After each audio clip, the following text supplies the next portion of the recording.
Meeting December 12th, 2023. Call to order, Jessica Cooch. Colby. Here.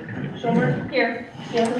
Here. Walter. Here. Hitchcock. Here. Square quorum. Would you all please stand, face flag for pledge allegiance, please? I pledge allegiance to the flag of the United States of America and to the republic for which it stands, one nation, under God, indivisible, with liberty and justice for all. Good.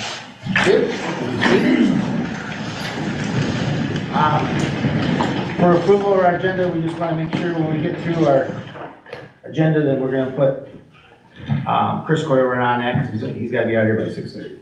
So if we get to the consent agenda, we can approve as presented. At this point, we just got to make sure many business. We have moved up to the very first on new business.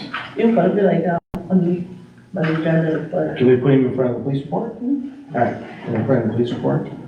I recommend the council we put, with our consent agenda, that put in front of police report, associates Chris Corey. So that would have to move everything else down to 10, make number 1 Chris Corey. So move. Second? second. Okay. All in favor say aye. Aye. Opposed, same sign? Okay. All right. So, anybody want to give us a recommendation on? I'll recommend to approve the agenda as amended. Second. Okay. Is that for the consent agenda? Right. Roll call.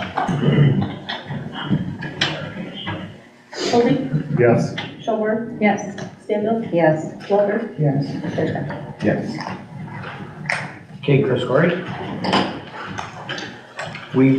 So we got you here because we have go ahead, cheers. Well, I understand there are some questions regarding rental inspection procedures. I think Jim would have liked to be here tonight to answer them himself, but he's having surgery in the morning. And I'm just here to answer any of those questions, discuss anything council wants to discuss, talk about if there's any changes you want to talk about to the rental ordinance or anything of that nature. And clear up any misconceptions, if there are any, about kind of any situations that are ongoing right now.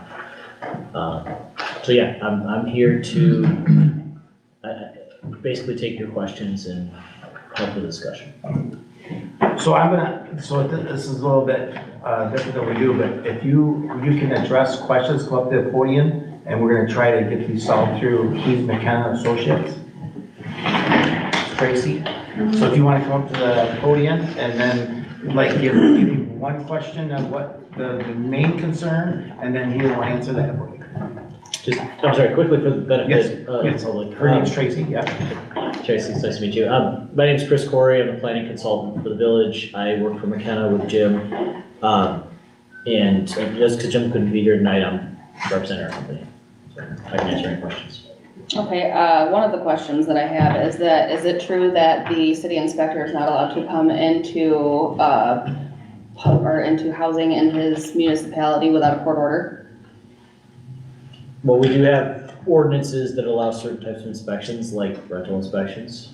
Okay, because I've been calling the office up here and Jim since August 15th, asking him to come in and inspect water damage. Seems how the building was built prior to 1978, which falls under the RRP rule, where they have to have a certified EPA inspector in the building to make repairs. I had water damage in my unit that occurred on the late hours of February 5th, and the repairs were drywalled and put back up by the morning of February 8th without any fans on it or anything of that nature. There was previous water damage and mold growth already in my unit, and according to my medical records that I got back at the end of October, I am having an asthmatic allergic response to my environment, and I've had tried to get Jim to come in and inspect my unit.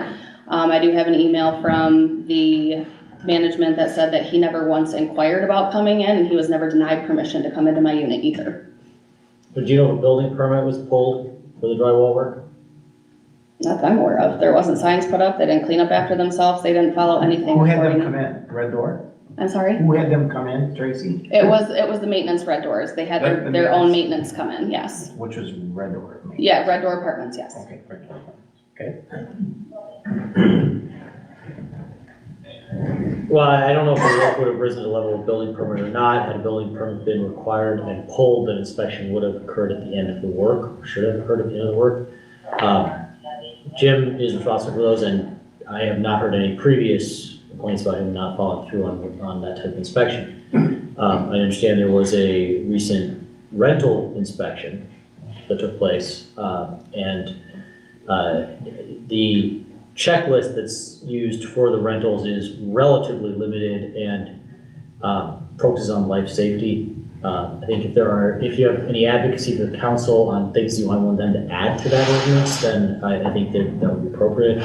But as far as what Jim told me, when he reviewed the checklist, the ASTRO rental inspection, the unit did pass.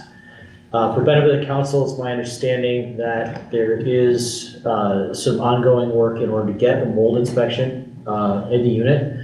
And I think a company has been proposed to the landlord. We need the landlord's sign off on that. We expect, at least according to Jim, we expect to get it. As of 5 o'clock today, that hadn't happened yet. We hope to have that soon, and then the inspection will take place. If there are mold issues, they will have to be mitigated, and if they're not, the village does have enforcement power and will take appropriate action. But as of right now, we have not had a mold inspection. Mold inspection is a technical skill that you need to be licensed to do it and have specialized equipment. Jim doesn't have that skill or the equipment, so that's why we need a third party to come in and do it. So detail roughly like our rental inspections that Jim Wright, our ordinance officer, does in detail, because that's one of the things like that they want the concerns of, which I tried to shortly explain, that we have a address of safety for the rental people, to have people rent their homes, make sure it's correct. What, like roughly, could you mention to Tracy? I know one of them is we don't have that on staff to know about mold. No, correct, and he even stated that he doesn't know anything about mold, which I found it kind of funny that he was rummaging through my apples on the counter, even though he has nothing to do with mold. I have a video of the entire event if your lawyers would like to look at it, just to validate that his inspection was completely false with false allegations, and I was never once offered a air quality test nor mold test in my unit. There was repairs done between November 27th and December 1st, and never once stepped foot into my unit nor requested to come into my unit. And I've been calling Jim since I've gotten my results back. My IgE level has since doubled since I have moved in there, which is an allergic response. Who do you rent the apartment from? Red Door Apartment. Red Door. So Jim Wright, our ordinance officer from McKenna Associates, to the village of Webberville, is to inspect something. Correct, and I was told by the health department along with other attorneys that I needed to contact our local building inspector to come in and do an inspection of the water damage that has caused mold growth in my unit, which I tried to express to him when he came in to do his 7-minute and 49-second inspection. That's why I was also curious about how long does a normal rental inspection take? But with Red Door, then Red Door, I would appreciate it if they would have came tonight, but they're the ones that should check your facility for the mold. I mean, immediately, anybody that's renting a home to you is like, we're not the mold inspector. Correct, sir, and I addressed this with them day one of me moving in on my all move-in these things that you inspection. got going on, immediately, I would have went and it's not, you're asking Jim Wright to inspect that's not in my opinion, I would have went further to Red Door and then said, look, you gotta get somebody in here for mold, because we don't say we're. I've asked for the inspector to come in, and I was advised by the health department, along with attorneys, that I need to contact my local building inspector to come in and do an inspection on the water damage that has caused mold growth in my unit. And Okay, so you have a water line the burst? mold inspection is in progress because the landlord is the owner of the property. We need their permission for the mold inspector to go on. We are seeking that permission. Like I said, we expect to get it. We have not been stonewalled, we just haven't been responded to in the last 24 hours. So we are expecting to get that permission and get the mold inspector. He's already required to do them to do air quality tests throughout the unit before he comes in and does his inspections, and they went and did the unit directly next to me, even though they had medical evidence that I am having an asthmatic allergic response due to mold spores in my environment. So He with that required said, that from them before he came in to do his inspections, that he needed to do air quality tests throughout the units. May I ask? And I was told that by What caused Ross. the water damage? A What- toilet flange leaking. Okay, and you're at the bottom, not the top floor, the bottom floor? Well, it's an apartment, but it's set up like a townhouse. So the bathrooms and the bedrooms are upstairs, and then the kitchen, laundry room, and that is downstairs. So there was something leaking in, So the toilet flange was leaking upstairs, which accumulated, which busted through the laundry room floor on the bottom floor of the level. Also, the pipes were leaking from the shower in the inside cavity of the wall, and none of it was aired out properly or done per EPA regulations for a building of that age. so at that point, when this happened, there should have been a building permit pulled to repair, because you said it did get repaired, correct? Yes, sir. So would that be on Red Door? Would that's, I don't know these things. It's not my job to pull these It repairs. would have been Red Door's responsibility to pull a permit if the construction rose to the level of needing a permit. It's Jim's area, not mine. I would think that would require a building permit. We'd need Jim here to verify that.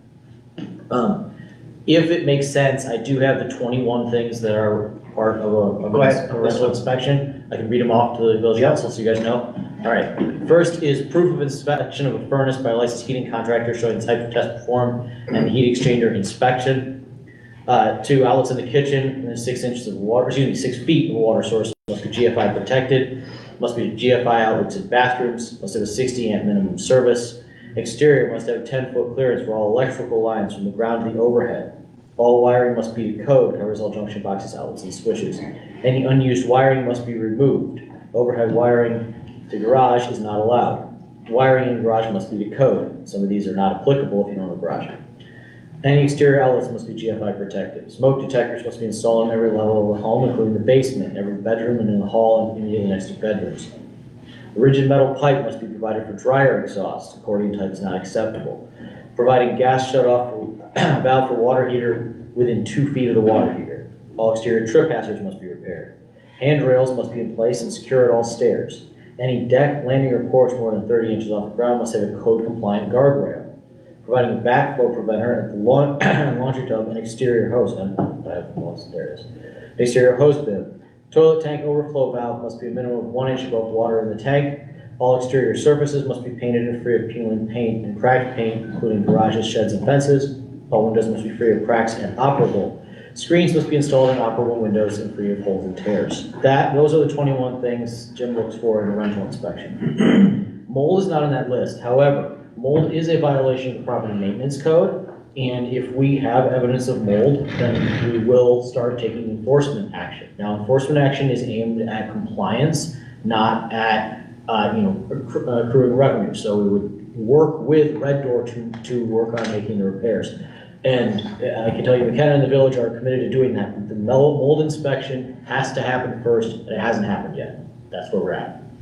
And I've been requesting that, but my thing is why I wrote a complaint to the council here, is because I was not notified of this inspection. He showed up randomly at 10:20, came into my apartment to do this inspection. I told them that maintenance man was not allowed in my building because Red Door does know that he is not permitted to be in my apartment to make repairs, because he doesn't know what he's doing.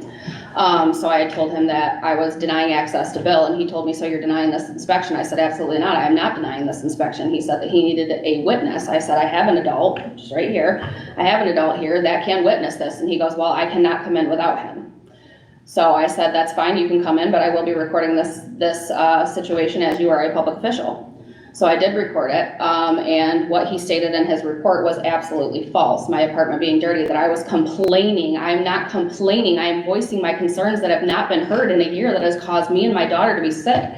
My animals as well. I've lost out on darn near a year's worth of salary due to this, and I haven't had any repairs made that have needed to be done since I have moved in, along with the water damage that was present when I moved in, along with the mold and things that I had questioned Jim about while he was in there, about cracks and things of that nature that he really didn't have a whole lot of answers for. Along with questioning his building things and questioning his integrity, which he wasn't a fan of, which I'm sorry, but when I live in the apartment and I know what's going on and I'm asking questions and he's telling me that's not true, that's just what you're saying, well, I'm voicing my concern to you, but yet you're saying I'm complaining. I'm not complaining. I'm voicing my concerns of what is going on in this unit that's not being taken care of. And seems how he's been the inspector there for years, I am also trying to have an adjournment done with the judge to see if I can have a different building inspector come in and inspect this building to see that things have been maintained properly. Have you ever tried to get hold of the health department? Like when this originally, like when the water. Yes, yes, sir, I've been in constant contact with the health Are they department. good to you, or was that helpful? Basically, there is nothing that they can do because there is no regulations on mold. The only thing they keep telling me is that I need to contact my building inspector of our city to have him come in and inspect my building. That's all he will tell, that's all they'll tell me.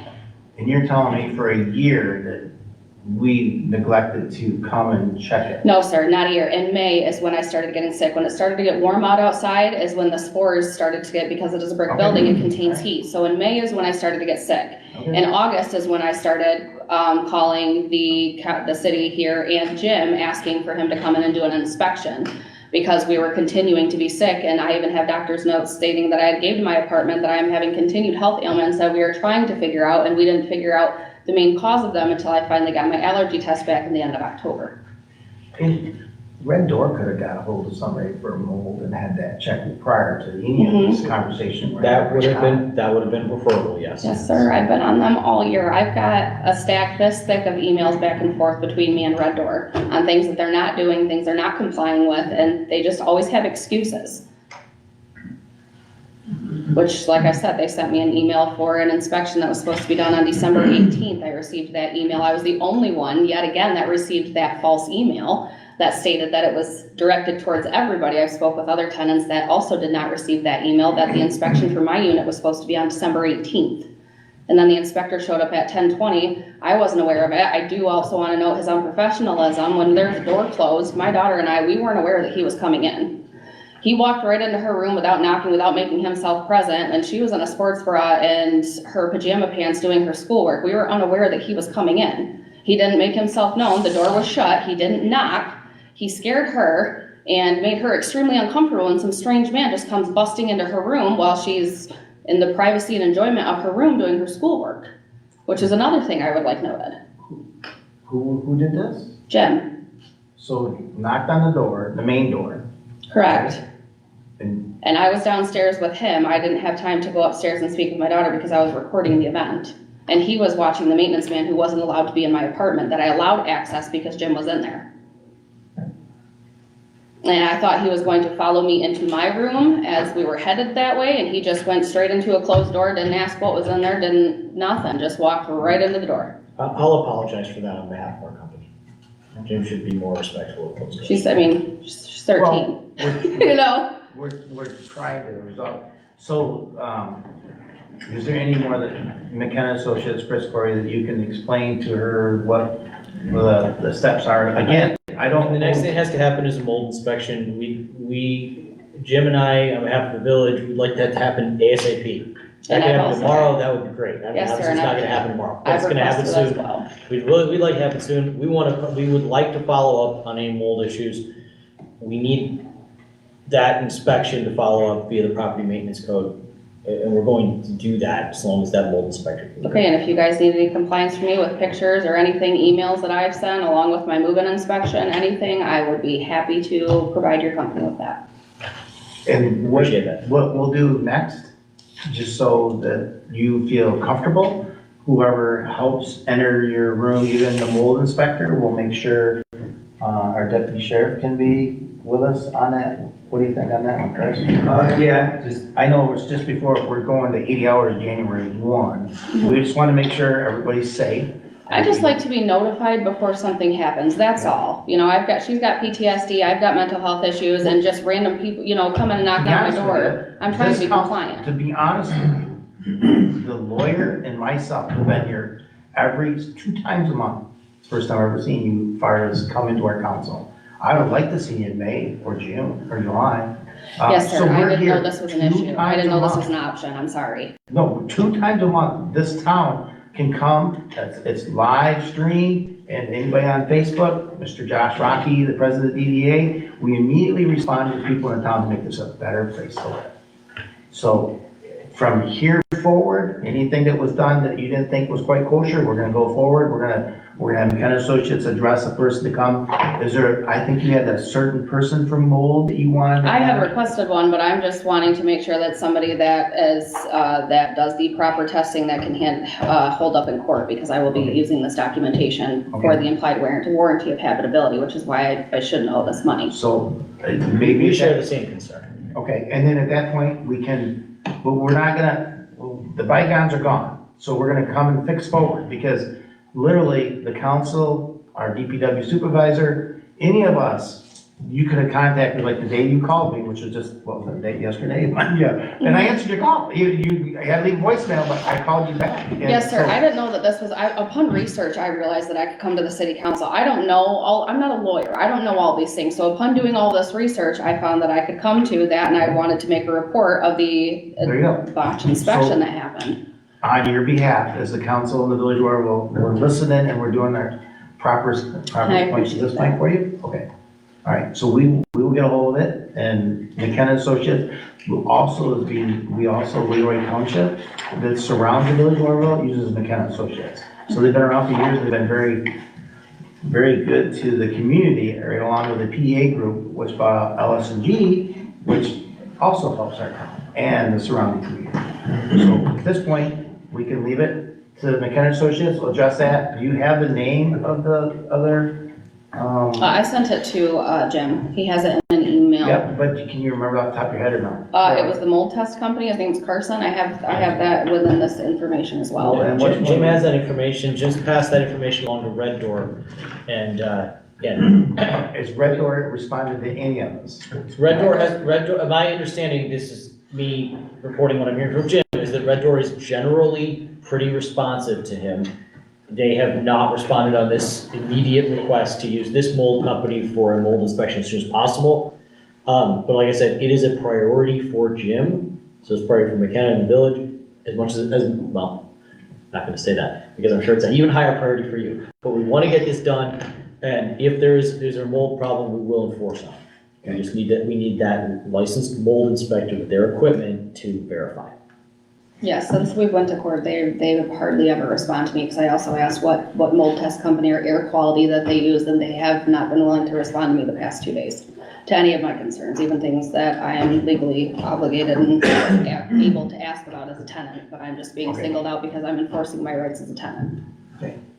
Chris, is the inspection list, is that a boilerplate that other communities use through McKenna? It started that way initially, it was refined by the village council over the years. Our village council? Yes, your village Okay. council, yes, so it is now, I would say, it's pretty custom at this point. The guidance we've had from previous iterations of the village council is to keep it focused on life safety, particularly fire issues, which is why you see so much about electrical wiring. And the egress, a lot of people put the bedrooms in the basement for the growing of the families, and then there's no egress. Yes, Right. It's a so big thing. it is actually become one of the shorter lists we work with. Okay. It could be lengthened by action of the village council if you want, and we can talk about that in coming meetings. But that's where we're at right now. Because previous councils have asked us to narrow it in scope and focus it on fire. Do you know offhand, are there other communities which utilize mold testing as part of their standard rental inspection? No, I am not aware of any that do, because mold testing is a specialized service. Right.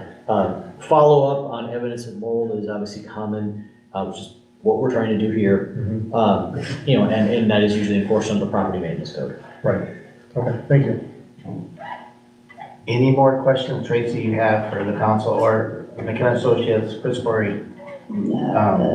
He works with McKenna Associates, and Jim Wright is an order officer, but Mr. Chris Corey knows the ins and outs of McKenna. Yeah, correct. I've tried calling their office too, asking about if it was a requirement that he needed to have a court order, and their office has not been able to get back to me on that either. So I've had a very good report with them. With as of- McKenna Associates. Yes, sir. Can you give us the number that you called? I can give you the number of it was Sam Wood, Sam Woodrick is probably referring to. Yeah, Sam oversees our Okay, building and ordinance division, which is the division Jim works for. Okay. As opposed to planning and zoning, which is me, right? yep, Sam's sort of the administrator for that department. There really shouldn't be a need for a court order when there's a rental inspection that the village ordinance requires to have happen in order to allow Red Door to rent the property, right? You have rental certification that expires regularly and has to be renewed. That's what just happened, and that's why we did a rental inspection. I don't have the full details from Jim on the construction that was done. I will follow up with him on that and whether there should have been a building permit pulled, which would have resulted in an inspection at that time. It doesn't sound like it was.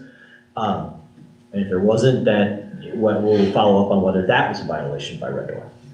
Yes, there is an open investigation right now also with the state of Michigan led department on Red Door for the repairs not being made properly. But That's an Jim active Wright, he investigation. knocked on your door, he answered, told you who he was, and you welcomed him in, right? He didn't like push himself in. No, I asked who he was, yes, and I said that Bill was not welcome, and he said, well, then, so you're denying this inspection. No, I wasn't denying it, I was denying him access to my home because he's not welcome. All right, I got you. I just wanted to make sure that's clear, so.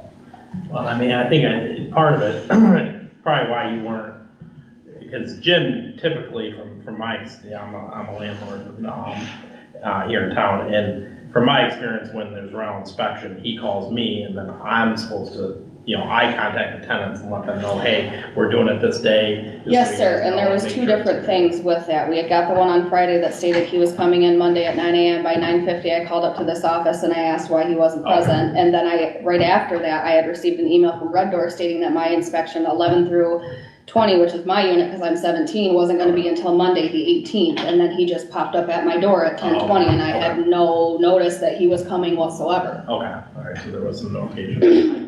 I mean, I think it's pertinent for McKenna to obviously probably contact her with any of the future inspections directly. Like I said, I can give you try to guys get through. anything that paperwork you need to support what I'm saying here. Yeah, and as Josh said, generally practice is contact the landlord.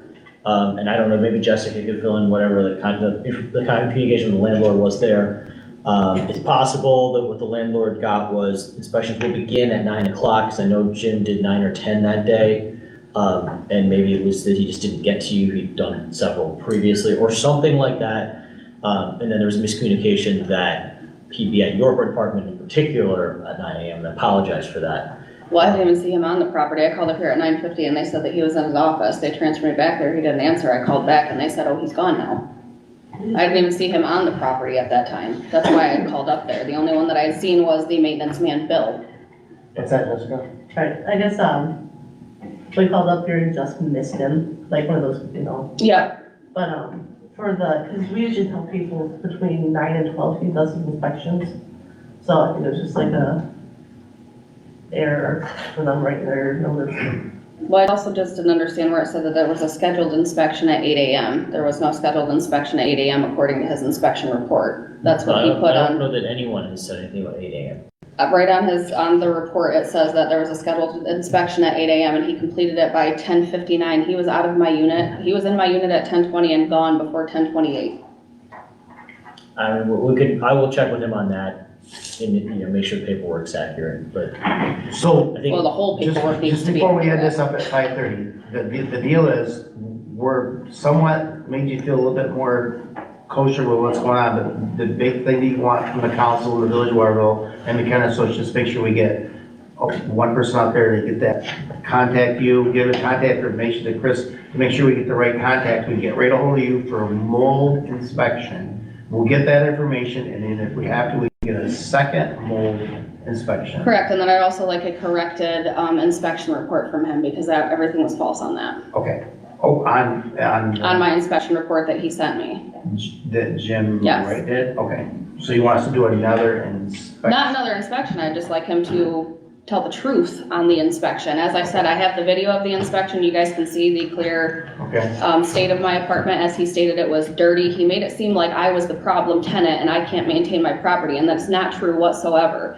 My apartment was clean. I was not, again, complaining. I was voicing my concerns that he was not listening to since I've been contacting him in August, or the apartment. So I was just voicing my concerns. I was not complaining. He makes it seem like I'm the problem, Okay. and I'm not. So the council and myself, president of the village of Webberville, what would you like us to do? I would like you to review the video and have him put down an accurate truth inspection report. Okay, and then that's one, and then two, you want us to line up the mold and get with you on a mold person to go in? Yes, and get please, that checked would be out? great. Okay? Yep. Is there a third? I don't think the city can do anything about an adjournment to a trial due to them having a certificate that's expired. Seems how we have trial on the 20th. I'm trying to get all of this done And that's before who's then. that? Red Door, right? Not Yes, this. that's with Red Door, yes. Oh, okay, so, go ahead. Can I just one question before we wrap up? Are you suggesting that the unit should have failed the inspection? That there are violations of the 21 things I read off? He didn't even look at all of the 21 things on that inspection sheet. He So didn't look what- at my toilet whatsoever. Okay, All right, if you don't mind providing a list of the elements that you feel were not adequately inspected or should have failed, that would be easy for me to follow up with him. Yeah, because I expressed my concerns about the water damage, and he wouldn't even look into anything. I expressed how the water damage had been covered up with paint, and he just, I can send you the video, and you can, it's well, that really, needs, it's that ridiculous. needs He to didn't, happen. So you gotta leave here on one, Well, I mean, I have to be here right now, I mean, I can't follow that, I'll follow up with this. so Well, I think say I that's can email something, him. so I think the council and the village board will help Tracy to the point where the little bit of information you need from Tracy go to the next level. Yes, do you mind providing that information to Jessica? Jessica will distribute it. which information? The list, in particular for me, the list of required rental inspection aspects that you feel Jim didn't adequately inspect or should have failed. Would you like the video as well? I have, yeah, sure. Josh, how would that download, meter or download? You can probably share a link on there. I'm sure we can figure it out. Just so that can happen before you do this. Yeah. Well, Yeah, I mean, yeah, I would say I can send it right, anytime. I say I can email it, I can put it on a flash drive, I was about to say floppy disk, flash drive, or, I can put that along with all of my pictures, I can put it all together. I gotta get all together for court anyways, so. Again, Jessica's here at the office, this was easier to drop it with her and we'll get it from there. Whatever works for you, Okay, yeah, I can put everything on a file so that way you guys have, So you can be able to do that, tomorrow, are you here tomorrow? Yeah, I'm driving. Okay, Chris, it was next week. yes, I can work on getting that together So we tomorrow, just, yes. the more prompt you are with this, the more faster we can help you. Yes, sir, I Okay, understand. and because we want that, and tomorrow's you're gonna get a hold of the mold, or we already, We will continue, yes, we will continue, well, we have to give Red Door some reasonable amount of time, but yes, we will continue to follow up with them. so wait, So you so get that we got, all right, here comes the guys with the little white suits, and they're all gonna come in with look like coming off Yep. from spaceship Mars, and get ready, so you're saying that we gotta get a Red Door. Red Door needs to give them permission to the property owner. What happens if we don't? And if they don't, there are enforcement actions we can take, but we'll, See what I'm saying? Mhm, yes, sir, So you see where we're at, for you. yes. We're trying not to be the enemy. I appreciate that. I just want some justice in this situation. They need to be held accountable for not repairing their properties, which has caused my daughter and I and my animals all to be sick. I can't go anywhere, I can't move anywhere, I can't find emergency housing. That's what we should be in right now.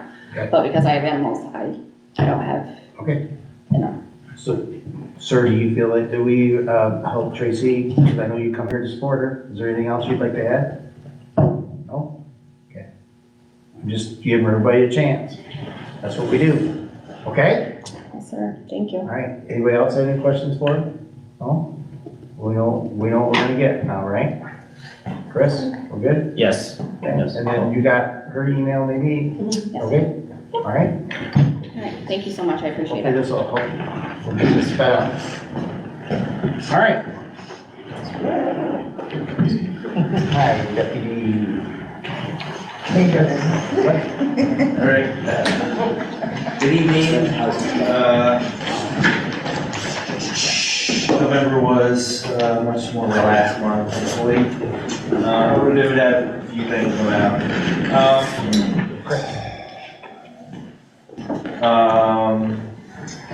We had a suspicious situation at Navis. Someone was typing in credit card numbers, without the credit card, ended up getting $1,500 worth of stuff, but no one said that, no victims. no crime, I guess. So no one made a report of stolen stuff, so it's just sort of weird that that's. Had MDOP on the Ford building. We don't know, we didn't have any suspects. It was a 2-week time frame from when we had any idea that, you know, in between someone saw it not broken and broken, so. The high school had a couple things going on. Went there for a fight complaint, ended up being like a family trouble. A couple of brothers got in a fight before school, wrestled around, and so no big deal there. But our biggest thing is we had over the weekend, Thanksgiving weekend, some kids got in an argument over Snapchat, and things were said that shouldn't have been said to one of the kids anyways. One of the kids ended up bringing a knife to school, and as they were trying to resolve it, the knife came out. No one got injured. It was just sort of pointed at someone. So that student has been removed from school, seeking charges through the prosecutor's office. Working with the family, the kid got a lot of health issues, mental health issues, so working with the family on that, but we should hear something by next week, I would imagine. In my last report, we talked about the Power of Words presentation I presented in the 6th, 7th, and 8th grade. Unfortunately, the incident happened right after I presented this, the incident with the knife, but it was not any of the kids that I had spoken to, so I was at least thankful for that.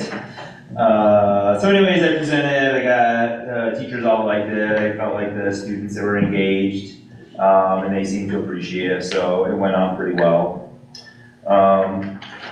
And then notable my community policing totals for this year, for that month, was 26 school contacts, 278 business checks, 40.3 hours of community policing hours, and I still assist quite a bit with crossing guard before and after school, and obviously I'm here too, so. We had 5 total incidents where an incident report was completed, 21 traffic stops, 9 citations issued. Extra Webberville time this month was 16.6 hours.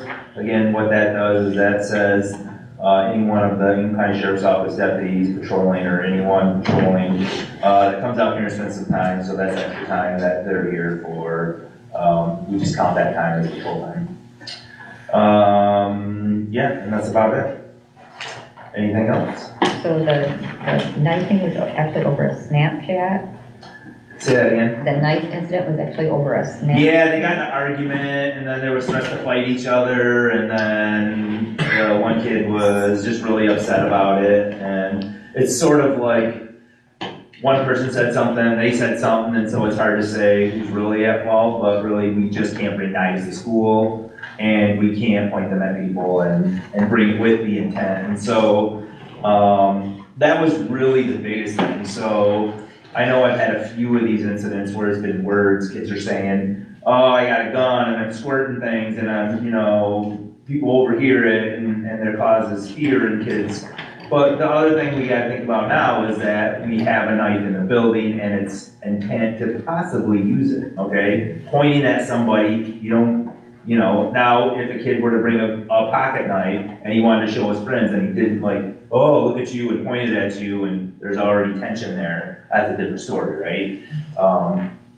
But this specifically, his intent, he did not have good intent bringing this knife to school, so that's why it's a pretty big deal. So we took this pretty seriously and working with the prosecutors on that, so. I just, I'm grateful that the kid is able to get the help though that is needed before it escalates to something. Yeah, the school was pretty proactive, so this kid's had,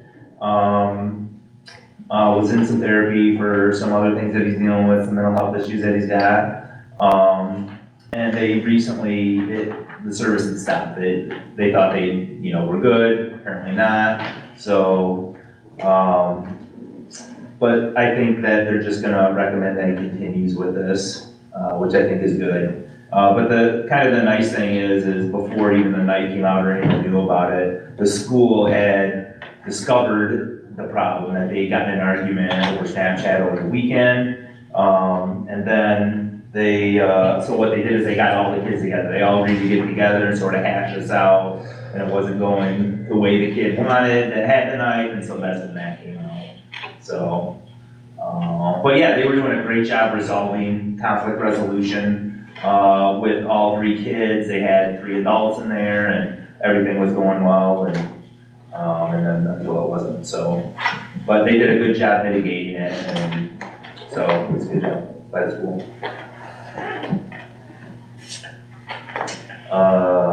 Thank you for being there. Yeah, absolutely. And as always, I'll just kind of highlight, it's becoming Christmas season. We're getting a lot of reports of fraud being telephone scams. Someone will call you and say, hey, your computer's being hacked. We need $20,000 to get it. Don't fall for that. We also get something a lot of times where the caller will say, oh, Sergeant whoever from the sheriff's office or Captain whoever. It is actually one of our captains most recently. They'd say, Captain Earl is saying, you have a warrant, you need to pay money to get the warrant taken care of. Send me, go get debit cards or send me money or we'll meet or something. They're asking for money. The sheriff's office will never ask for money over the phone. We're not gonna call you about your warrant. There's other ways that we take care of that. So if it seems suspicious, it probably is suspicious. And don't let anybody, another thing that we dealt with is an older gentleman, it wasn't in the village, but an older gentleman gave someone control to their computer. So basically what that means is they're helping you, claiming to help you resolve a problem on your computer. You can let someone else take control of, get access to your computer, control your mouse and click on all the stuff. We gave access to that, and the guy just, I don't remember the amount, but it was definitely a significant number what this guy ended up getting. So we just gotta really protect especially our older generations, because they don't know. I mean, they know better obviously, but it just, to them, it seems so real. So just make sure we spread the message, and take care of our folks. And it can happen to anybody. It's not exclusively our elders. It's, I've had people as, in their 20s get duped by this. So don't think it's, they're just looking to make a connection with somebody and try to get whatever money they can. So, and a lot of times, depending on how the transaction goes down, you're gonna just be out that money. I can take a report, can look into it, but the bank's not gonna cover that money because of the way it was given. So if it's $10, if it's $100,000. So just keep that in mind. But yeah, and haven't had any snow yet, so the crashes haven't been real bad. So like keep an eye out for snow, and car gears have come down significantly, so keep an eye out for that. Merry Christmas. Thank you. Yeah, all right. Thank you. What? I have a question for you. I just wanted to expand on what you just said with the scams. One, obviously, our company does it all the time where we tell customers and anyone that they can easily call us if they have a computer issue or have a computer scam going on or something doesn't seem right, and we would be more than happy to give them, like, yes, it is legit, or no, it's not. But the scam you're referring to at the end there, what they do is they call to say they're from Amazon or they're from Apple or one of those bigger names, saying that they have a $750 charge, or you get an invoice in your email saying there's this big charge, and then you call the number thinking it's Amazon, or they call you, like I said, and then what they do is they remote in your computer, they have you access this program so they can get in your computer, then they pop up a window saying that's the secure window for them to put you just put your routing number and account number in order to let them reverse the charges for you. And all that is literally like a notepad that they're just recording that information as you type it. And then obviously once they have that, sometimes they'll ask you to put your username, password for your bank into that secure form. And it's completely just them getting that information. And then they go in there, like you said, and they just empty the account right out. White out. And it's that, and then the other thing is the little pop-up window on your computer that says your computer is infected, please call this number, it's from Microsoft or whatever. If you call that number, they're like, yeah, we'll help you for $300 or something, and all that is literally a pop-up from a website, is all that is. It's not really a true infection or a hack, it's literally just a pop-up from a website, but it doesn't let you past it. So we help customers all the time with that, especially, and then we put different security stuff in there to make sure that it doesn't try to eliminate those pop-ups. Yeah. But yeah, they're getting pretty crafty, because I've even had phone calls that I thought were legit at first, and I'm like, wait a minute, no, like, this isn't the case or whatever, so. Don't give them your username, passwords, codes, anything. If they start asking for that stuff, I always don't do it. I always suggest if you get anything in the email, text message, phone call from your bank saying there's a scam or fraud or anything like that, the best thing to do is to hang up and either go to your local bank or look up the actual number for your bank, call your bank directly and talk to them, and that makes a big difference. With Huntington. Yeah. Yeah, I went to check, go in our bank accounts and check them. Mm-hmm. And I signed the screen and popped up, and it looked weird. So I got out and called Huntington in Webberville. And I explained that, this window popped up, and she goes, they're phishing. Mm-hmm. I went, excuse me? She goes, they wanted you to type in your username and password. Yep. And that then easy? get out your account. She goes, and then she's walked me through, shut the phone off, turn it back on. Any problems, just call them. Cool, yeah, and that's the key, is if it looks suspicious, it probably is. Close out, don't ever give any numbers, don't share anything. If you're gonna know, not always, but if it looks or feels suspicious, trust your gut, is really what I'm coming to, is don't hand out that information, because once they have it, your money's gone.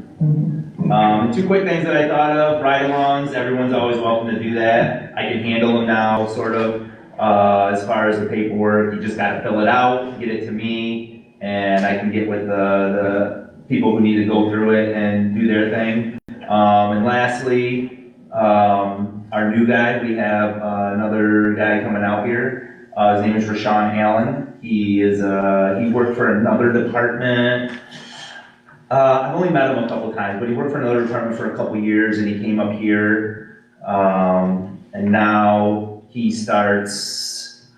officially starts like December 30th, somewhere around in there, but his first day is like that first week of the new year, so I think the 2nd or 3rd, and so I'm gonna work with him for the first day, and I'll walk him around and introduce him to some of the folks, but he'll generally come to the meetings because he's going to be working the evening hours, and so I told him that he got 2, and as long as he goes to 1. Yeah, he's excited to come out here and looking forward to it, so yeah, we'll be back up to 80 hours. So his shift is going to be like afternoons, probably like noon to 10 or something like that, and it may vary a little bit, and I'll continue to be day shift, but what we're gonna do is we're gonna work opposite schedules, so that's gonna give more of a full coverage, but just different time frames. Cool. All right. Sound good? Any questions? All good? All right. Thank I'm you out of very here. much. Very Have a good. great night. Is that good night? So Josh, you're telling me the email I got from that Nigerian prince might be a scam. Yeah, Oh, no. you're not getting $3 million. You're not his heir to his Yeah. throne. No, sorry. No Cougar in it for you. You're not going to some foreign country and taking over the throne, sorry. And it's like, Your turn, Shane. so it came back up again, username, and I'm like, well, that's weird. So you have it. So I backed out of it, called them, and they went, yeah, no, somebody's fishing. We finished up leaf and brush pickup for the fall. We'll start back up again in the spring. Vehicle maintenance, we did have crews putting in the fiber. They did hit a water line down at Pine and Howard. Participating in the Christmas parade. We are finishing up the beach and apple project. Bruce is here tonight to get that taken care of. Done some hot patching in Industrial Park, gonna do some more around town later on this week. Salt barn's been repaired. We're doing some shop cleanup and stuff and doing some organizing and getting everything ready for what's to come. The generator repairs, for the well houses that I saw in the accounts payable, I think one was 7, the other one's 9,000. Is that the contract? It's contract. That's the maintenance contract that Yeah. we're paying up front for? Yep. Gotcha, Yep. that's what I thought, just wanted to make sure. We did have, TJ had to come out during an emergency repair. We had a muskrat get into, I talked to Matt at TH Eifert, he said seal. Basically the valve from the manufacturer was defective. They used carbon rod on a stainless steel frame. Some of the welds broke and a muskrat got in and chewed on the seal that sealed it to the wall and it created a leak. That was pulled out a week or two ago, and that's in the fab shop right now. They're getting the correct seals and everything to put it back together, and war has been declared on anything fuzzy in the lagoon, so. Let me know if you need help. Okay, will do. Anytime you get any time and want to just come out and just sit and relax and stare at the water and see if anything moving, feel free. I'll try to stare and not smell the water. Yeah. Okay. Any questions for the supervisor DPW? Shane Beckler? Okay. Jessica Cooch? Clerk Treasurer? Had pretty good success collecting our personal property taxes. Some process of work with Scott because those other ones cleared out because we cannot collect on. Email bills aren't working again, but Josh is working with DSA to get it fixed. It's been a nightmare. Say the least. My first name basis with, I think, everyone happiest, and I know. Yeah, for kids. Yeah, they like my morning phone calls. Point Pay is now live and that's been going well. A lot of people like it, compliments on it. Filing still work in progress. And then I sent everybody an email about the pit light in the elevator. They came and checked it last week. Luckily it was an easy fix, so Shane got it fixed for us. So, $17 compared to $125? Yeah, well, it was $2.16 for the fixture and whatever the light bulb was, so. Yeah.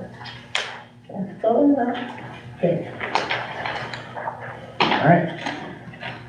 Webberville Downtown Development Authority report, Mr. Josh Rocky. Not ton to report. Working on, we had a bunch of issues with the Ford building, but we just got approval for the extra expense for that. Get the roof finished up. Hopefully they'll have that finished up this month. Other than that, kind of on hold on all the other projects till springtime. Summit Street parking lot where we'll put back out to bid right before spring. See if we can get a little bit more active on that. 'Cause the only bidder we had was someone that was about double what Alan thought it should cost. Because obviously we had a timeline that was within like 2 months. So, we decided to just wait till next spring to call it out to bid to see if we can get more interested people, so we have a little bit more of a, hopefully better to that cost estimate that we originally had. So was there more damage than to the roof? Because I was over there picking up some stuff for my front yard, some decorations, and I saw some stuff laying inside. Yeah, there's, the structure inside, the roof structure, there's a lot of dry rot beams, there's a lot of rotten beams, so we have to actually fix the whole structure of the roof, not just, put new sheeting, which some of it was somewhat known, and just kind of expected, but to the level it's a little higher than we thought it would be. But, I mean, it's at this point, again, that's the reason why the EDA purchased it, was because we can put the money into it. Otherwise, honestly, if this would have been, and this is from my private side of like my business dealings, if that building would have probably been bought by someone, they wouldn't have the revenue to fix that kind of thing. And it would have been literally a bulldoze situation. And then we would just have a flat piece of ground at where that building is. So luckily we're being able to reclaim the asset for the village, and hopefully it will become a good thing. We would have lost a piece of historical property too, and you Yeah. don't want to do that. Yeah, and I mean, it's, to build a building of that size, again, knowing that we're gonna put that kind of money into a downtown, I mean, that's just not what they're gonna do. So hopefully we'll, get the roof remedied, and then once that happens, then we'll start continue more of the development on that. Cloud from LEAP is also working on, with grants and some initiative stuff for us as well. We've gotten the grant before, so I'm pretty confident we probably should be able to get it again. So I wrote that one for Tech Drive originally, and we got $100,000 last time, so hopefully we get a couple more of those coming in. Yeah, exactly. So fingers crossed. I will just add this in just because it's a comment on here, and Lana's here is, we do have a comment from Facebook that says, "Hi, Mom," from Christine. My daughter's watching. Thank you. Nothing else, that's it? That's it. Okay, so, building and zoning report, Jim writes a little report, everybody take a look at that. Does everybody notice it says building permit, electrical, plumbing, mechanical, zoning, sign, demolition, renewal certificates. Again, demolition, sign, zoning, mechanical, electrical, plumbing, fire inspections are done by NISA. So, for different avenues, it takes different companies. We don't know. Kind of should address that out to somebody else. All right. Sandra, or Lisa? We are having our next meeting, on Thursday, so I don't have anything new to report, since the last time we had our, November meeting. Okay, all right. Attorney's report, he is off at county commissioner, right, Ken? Yeah. Trying to get, today is the day that they're gonna have it for Dave Caller's property on Kramer Road, to get that put back over to farm agriculture. That's where he's at. What is that? Kramer Road, 140 acres, it was a farm. Back 20 years ago, we had it set up so it could actually put homes on it. So the taxes are set up to build on it. We want to revert it back to just farm. Yeah, well, appreciate it, I want to say. All right. Engineer reports. Thank you for your patience. Yeah, not a problem. Yes, I just wanted to update you on a few things with respect to the business park paving that we're planning, using the state funds that were granted due to Alan Boyer's applications. Shane and Jessica and I submitted a funding application to the state. They've accepted it. They're going to take that and process it for the next, 6 to 8 weeks, maybe, however long it takes to move through their departments. And then ultimately they'll forward a grant agreement and for signature by the village. In the meantime, we're putting together some, basic plans that we can use to bid the project. The project can't be bid until the grant agreement is executed.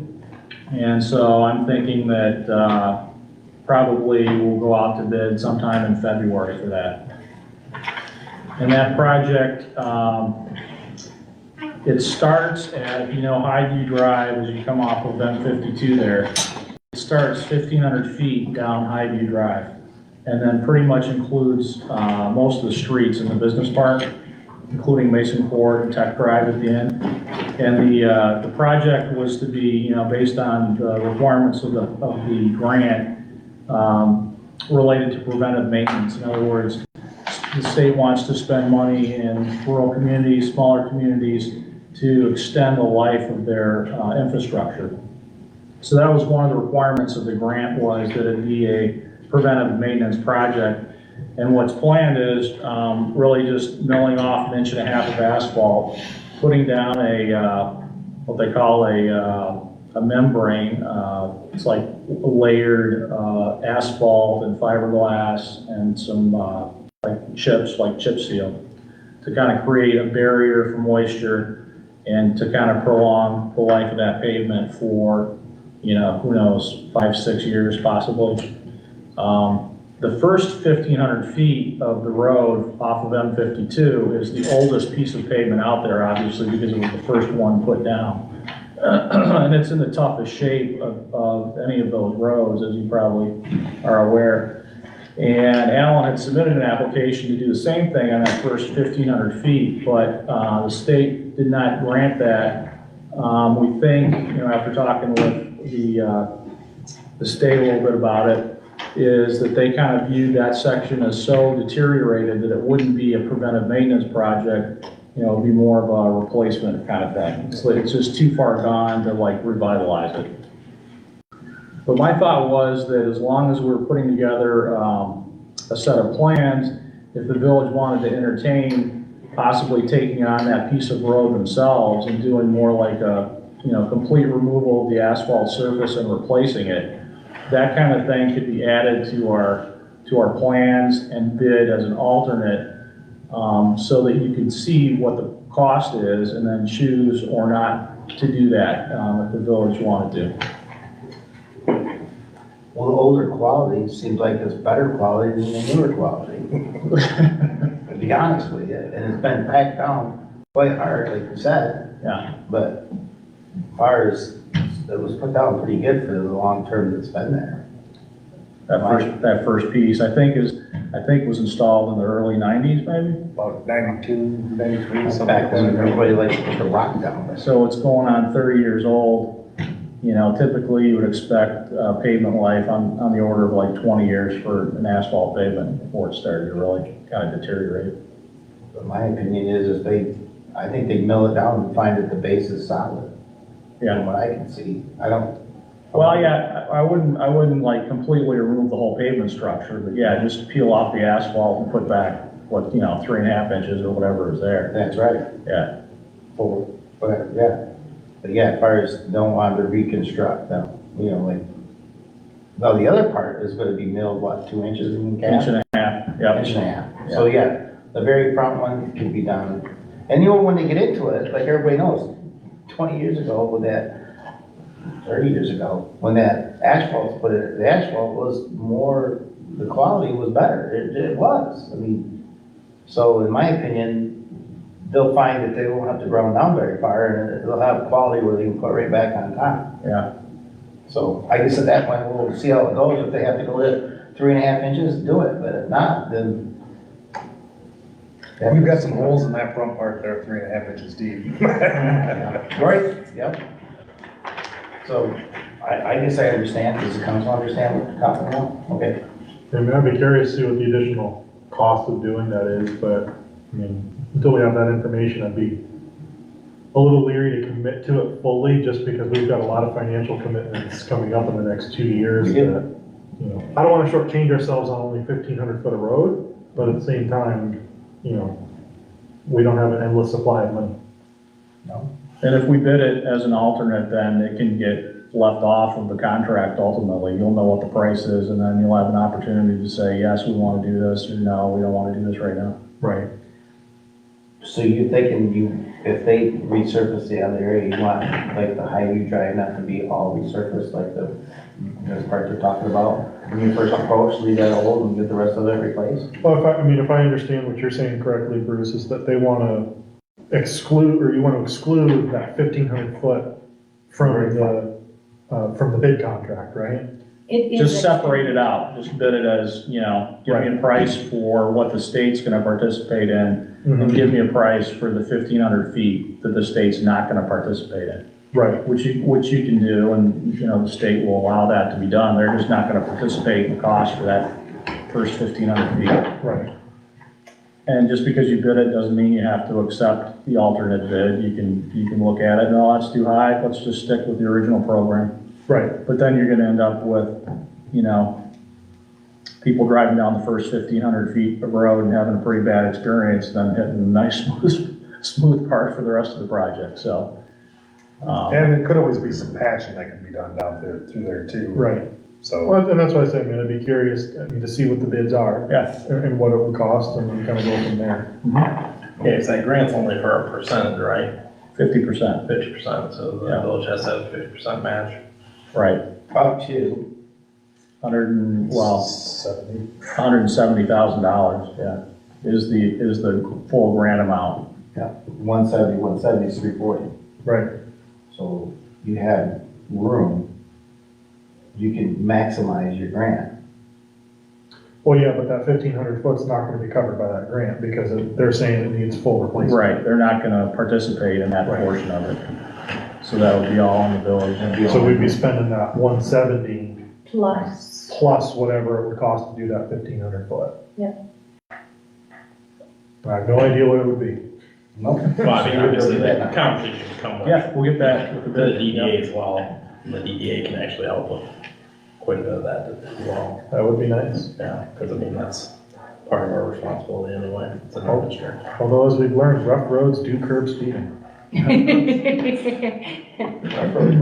Curb speeding. I know, everyone flies down Main Street. Smooth roads, people drive fast. Anything else you need from the council, Bruce? Yeah, with respect to the beach and Apple Lane project, as Shane said, you guys are probably all aware, Jason's wrapped things up, and he's essentially done less, you know, coming back and cleaning up his soil erosion control measures and making sure the seed that he's put down grows in the spring.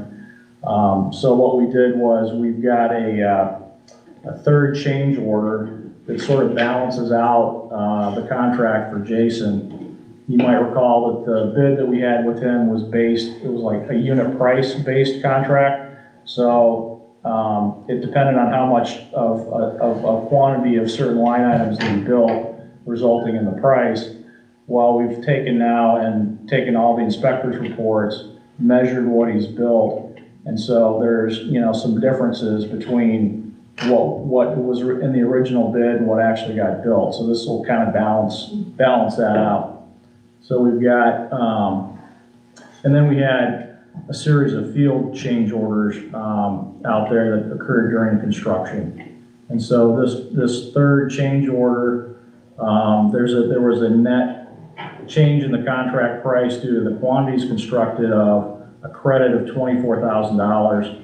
And then the field change orders added up to $86.93. So then this third change order will reduce the contract amount by $15,000.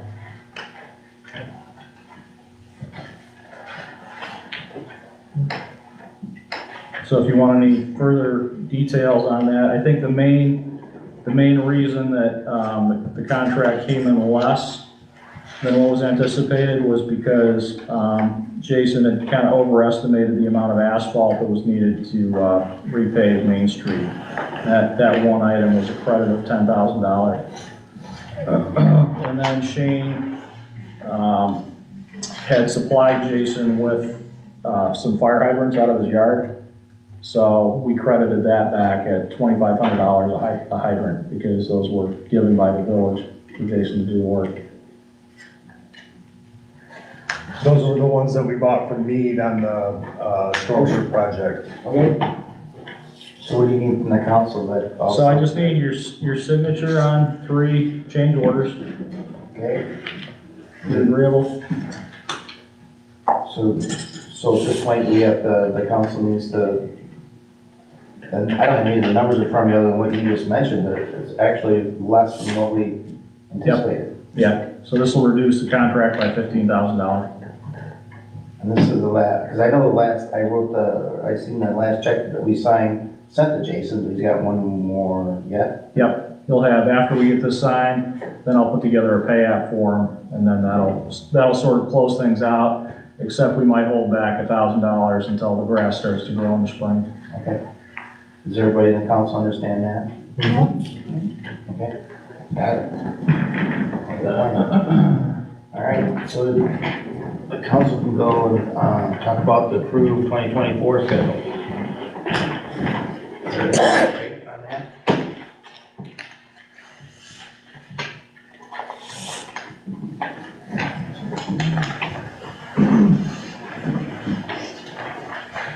Is the schedule in here, Jessica? It's very, Yeah, it's right before the, I just made the changes that we discussed last time. Okay. That way, and I was like, no, I'm gonna have to put it to work. Yeah, 1 page off. that's always good. I'll make a motion to approve the 2024 schedule as presented. I'll second. Okay, roll call. Schulte, Yes. Schulberg, Yes. Stanfield, Yes. Walter, Yes. Hitchcock. Yes. Okay. Approval of the 2024 and 2026 Ingham County Sheriff's contract. Did you get a chance to look at that? Yep.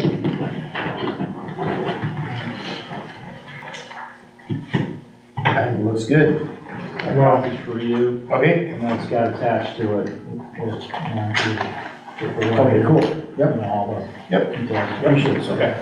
Thanks, Bruce. I recommend the council that we approve as presented, that I seen for the Ingham County Sheriff's contract.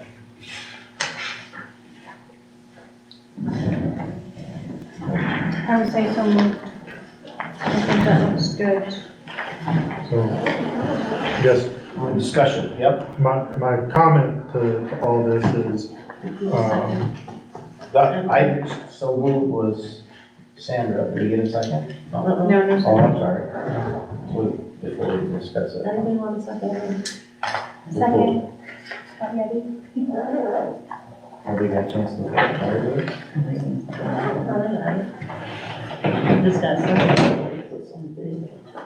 Okay, I'll withdraw my recommendation and you're so moved. So we're back to discussion more on 24, 26, and County Sheriff's contract. Go ahead, Sam. yeah, so, I mean, this contract would essentially lock us into, obviously, a three-year agreement with an increase of 5% every year, so that, I mean, this is, effectively, the village would be spending over $1 million over the next 3 years for 80 hours of policing, which I'm not arguing about the 80 hours or the importance of it, but I guess what I would like from the sheriff's office is an explanation or an understanding of, you know, $17,000 to $18,000 a year increase. I understand 5%, you know, that's in line with inflation, but as a raw number, 17,000 every year is a lot. I mean, what is that going towards? Is it wages? Is it consumables, fuel? I'm sure all those things are factored in, but I would like some transparency around these numbers before committing to such a large sum of money over such a long period of time. And in the event, within our 30-day letter, you can discontinue either party, Sure. you know, so that we can, but we do it with wages and everything else, 5% is what they go after. Once again, still don't think you could get 3 men, 2 hours, or 4 men for that price, and the town of Webberville wants 80 hours it's still, when I gathered it, now this is just by my head, but it's only $82, $85 an hour for hours invested And they could get as high as not quite 100, like $93 at the end of the third year. It'd be $93 an hour, and that's a car and 2 deputies. So, Yeah, it's understood, I mean, it's an expensive service and it's a valuable service, but, to me, the 5% every year feels steep just when I look at the raw number increase, not the percentage increase. And I don't know if that's something that we could try to negotiate down, you know, because we do 4% every year, 3%. Because to be fair, I did look at the numbers. Sure. In Q4 of '21, our quarterly payment was $77,000. So in 2021, when we still had 80 hours, that contract was $309,000. So in '22, with 5% increase, it'd be $324. In '23, another 5% would be $340, which is what we would have paid this year for 80 hours. right. So really, in '24, another 5%, it should be up to $357. So really, I think the $343 for '24 is actually a better number than if we had stuck with our original 80-hour contract with 5% increase every year. Hey, any good enough?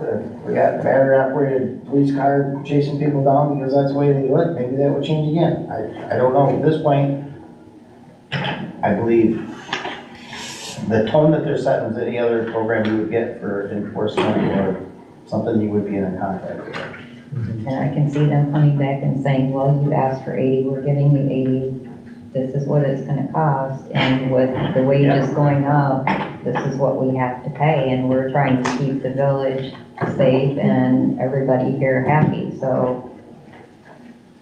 Yeah. I can understand where you're coming from, I can, but I can also hear them coming back at that, and we do need to keep the village and the people here safe.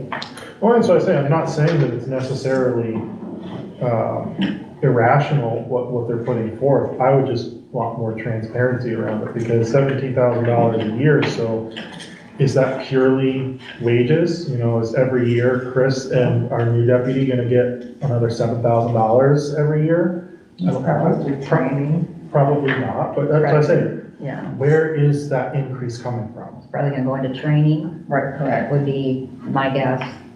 It's a business, Yeah, well, you know, guns, yeah, clothes, shoes. yeah, Ammo. yeah, They don't use a lot of that. You know no. the other thing, Sam, to help you? Are we overpopulated with enforcement? Is there people knocking on our door that want? No, I have the same problem, like, somebody wants to know why I'm so expensive. I said, can you give me 7 more truck drivers so that I can reduce my rate? Because then I don't have to drive myself. Right now, like, I get it, but, till we get control on people that actually want to do their job, work, and make the environment better, this is what we're gonna do. I do, if I can, one of my New Year's resolutions, just so everyone's aware, is I do plan on attending the county commissioners' meetings here soon, because one of the things that I have a personal problem with is the fact that Webberville has to contract a service that the county should technically be providing us for free, because we already pay taxes to the, to the actual county. And the only service, as us being the farthest east community in Ingham County, the only resource we really use from the county is the police department, which we have to pay for additionally, additional revenue for. So I mean, that's just, and that doesn't have anything to do with this part of it. But I'm saying that I don't think that is right, and I think there should be a substantial discount, because honestly, cops being in the far east part of the Ingham County also provides them with a huge resource, so that if there's a call in Williamston, Stockbridge, any of these other locations, they have an officer that's actually closer because we are contracting with them to be here. So it actually is a huge benefit for them to have the contract, which, in my opinion, should be substantially discounted for that fact of we're actually helping subsidize when it's a basic service that honestly we should be getting anyway. Well, I mean, effectively, the taxpayers are getting hit twice. They're paying Yeah. county taxes for cops and then a village tax for them to be specifically here. I mean, realistically, the county sheriff is gonna make $1 million from the village of Webberville over the next 3 years. And all they're doing is reallocating where a particular officer is operating. They're not adding a headcount for us. We had people come to our council meeting and said, we need more than 40 hours for police enforcement. That's not at all, I'm not arguing with that. You know, I'm just helping carry it. I'm just helping carry it. I'm looking at this purely from a financial perspective, not a who deserves what we should get in terms of policing or who it is. It's just a lot of freaking money. It is, but it's not really the financial part of it. It's about making sure that the town's safe and the school, the amount of work that they work with the school, which is our top priority, to make sure our children going back and forth to school or in the school as safe as possible. And don't want, I mean, the society's getting a little bit more difficult each year. You hear you talk about it today. Yeah. You know, bringing a knife to school. You know, we need to stay on top of all this. The price to pay, and I think the public people who come in when it got reduced to 40 because of times where we couldn't get people to actually do the job, they like, hey, when you get a chance to get it back to 80 hours, we want more enforcement. And they want it brought back. They rode me like a rented mule. I mean, I agree with Sam, I don't think anyone's questioning the time-wise, it's really just the cost, because I mean, Yeah. looking at your guys' projected budget, the cop contract would actually be about $50,000 less than what you guys use to operate the whole entire village with all the employees, the lights, all of that, because it's general government's pretty much how the village operates, right? They get the motor pool and fun and all that other stuff, but the other stuff is pretty much just general stuff out there. You mentioned with our prior contract, the new contract for the first year looks okay. Let's do the baby steps. We understand what it is. At this point, we'll accept it, if that's what we can do, and then we get a year down the road, see what it looks like. Maybe we're freed up for other ways to look at it. So, sorry, Sandra, do you have to make a motion again? Well, No, Sam, if you we look, thought it's not on the floor, it's just discussion. yeah, we dropped that. Do you look at that we actually possibly could, just accept the first year and not do the 3, and they would still allow it to? So I read the contract, and it is a contract for 3 years with the option to extend year by year after 2026. Okay, so I didn't know if it's something we could, if the sheriff's department would be okay for us to make sure January 1 comes around, that there's still a year for 80 hours, and just say at this point, the council would like to just accept the first year and do a little bit more research for the second and third? I would be much more comfortable with that, until we can, And then they can come back and go, they can explain that to you, but are you okay with the first year? We can do that, you can put, we can accept the first year, and then they can come back and give us more of a definition of how they come up with 5% each year after that. right, and again, it's where I look at it, from a financial position and the health of the village financially, to see that contract go up $17 or $18 or $19,000 a year, I mean, the size of money that it is, 5% snowballs very quickly. And my question is, where is the village gonna increase its operating revenue by $18,000 a year to cover a service that's literally costing us, 1/6 of our annual operating budget? But can we afford any other option as to like starting our own? Because that would be way more expensive than going with what we have right now. I mean, we don't know that for sure. I mean, we can make presumptions. Well, didn't we kick around that a couple of months ago, looking into that? Let's do the first year. Right. There you go, Sam. Yeah, I'm much more comfortable with the first year. I just don't know if, I don't know if we can approve that because it's not the way the contract and agreement is written today. Okay, So by signing anything today, it would be to this 3-year agreement. I don't know.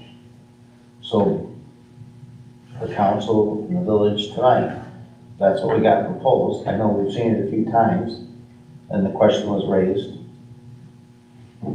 So we have to have an emergency meeting between now and the end of the year to make sure we have a contract with the sheriff's department if we don't act on it tonight.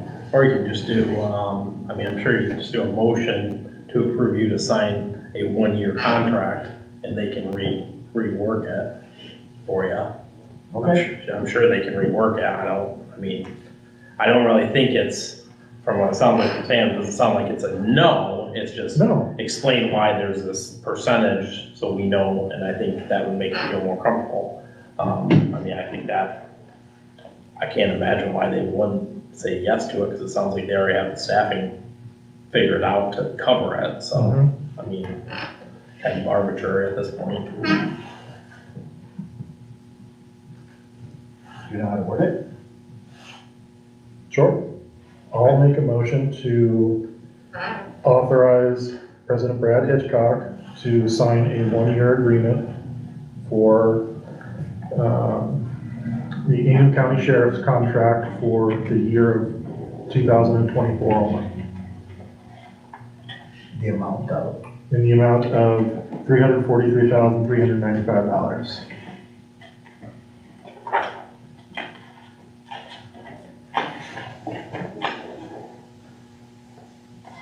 That was a motion for the council. Open for a second and then discussion. All right, I'll second that. Okay, now we have discussion. And you did say in there, Sam, from January 1st, 2024 to December 31st, 2024, right? Another year, okay. Yep. All right. Any other discussion from the council? Roll call. Schulte, Yes. Schoenberg, Yes. Stanfield, Yes. Walter, No. Hitchcock. No. So, still pass? Will do. And then at that point, I would imagine the sheriff's department would be okay with it, and they can come back and, explain to us on the other program. Yep. Okay? So that way we still should be able to have, enforcement on January 1st. Yep. Okay? All right, good job. Okay. Let's do zoning and outdoor storage amendment. We need to set a public hearing for January 29th, 2024. Make a motion to set the zoning and outdoor storage amendment public hearing for January 29th, 2024. Do I have a second? Second. Okay, roll call please. Schulte, Yes. Schoenberg, Yes. Stanfield, Yes. Walter, Hitchcock. Yes. First aid kit and AED machine for DPW garage and office. So I set in for a grant for that, and basically what it is it's a discount on an AED machine. And that's a figure. Yeah. You can pick up, refurbished AEDs for around, $600. For a new one, they want, Philips Heart Start, I wanna say it's around, I think it was $1,200, something like that. With the grant.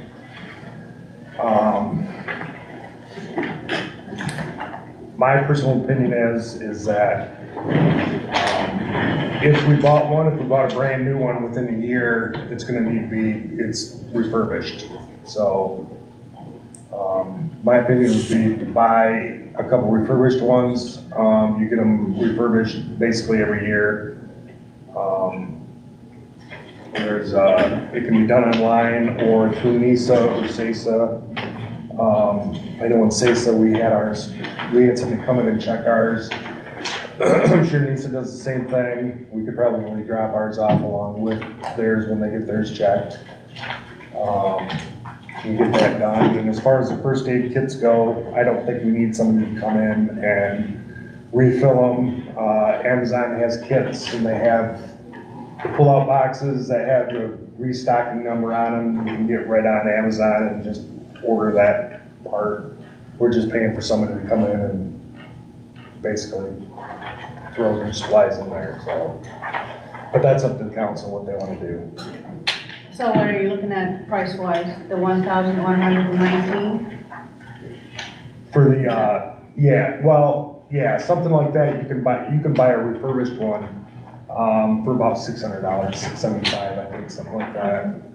And like I say, 80s, for the most part, like here, if you used it once in 5 years, it would probably be a lot. I mean, 80s or something that, unless you're on an ambulance or, most of the police officers carry one in the back of their cars, and those are the ones that are gonna get used a lot. I believe it's a good tool to have. I believe here at the office, if somebody was to come in and pay their bill or down to the garage, we're all getting older. So how many units are you proposing? Well, I was thinking two, Okay. one for the office and one for the garage. Okay. Then we have to get checked every year to make sure they'll. Yeah, and I think it's like $100 to get them checked. But we don't have to buy the new, we can buy a refurb. You can buy a refurb, yeah. And it's, like I say, AEDs normally don't get used a lot. Basically, the biggest thing with an AED is the battery. As long as they got a good battery in them, pretty much everything else is pretty much simple.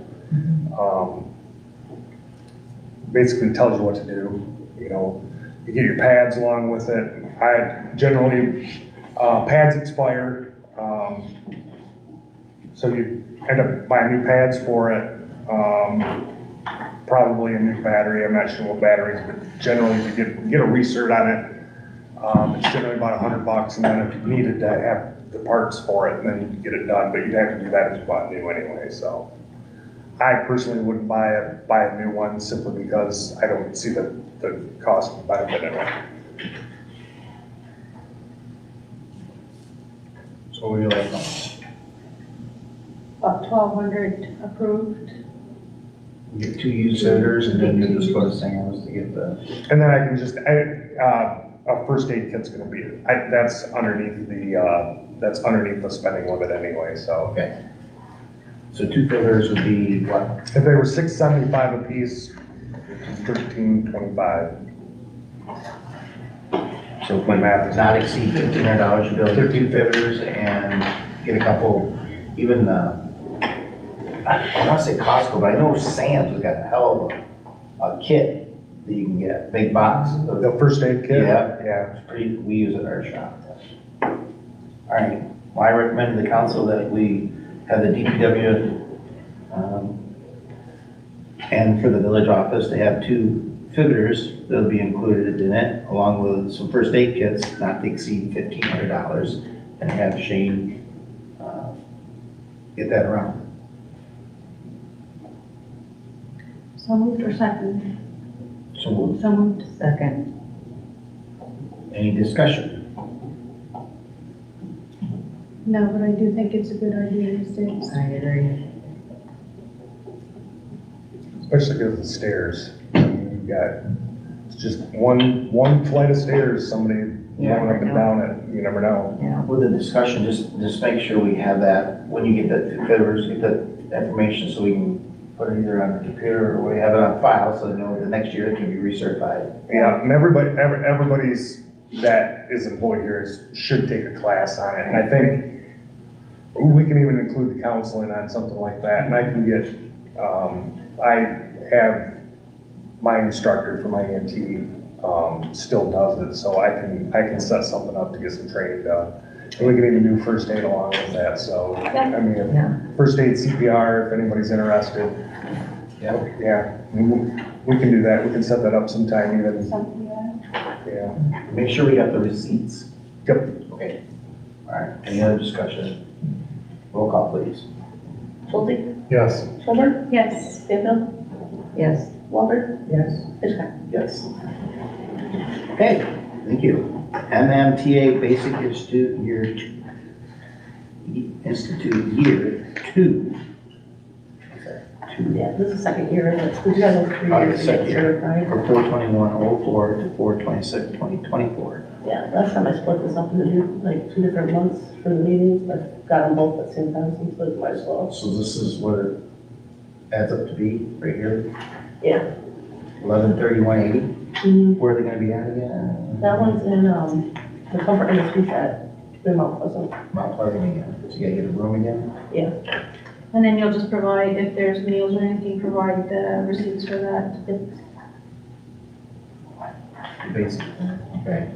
You did this last year? Mhm. Okay. Yeah, that was last year, I did that too. I went 3 years to get certified. 3 years to get certified.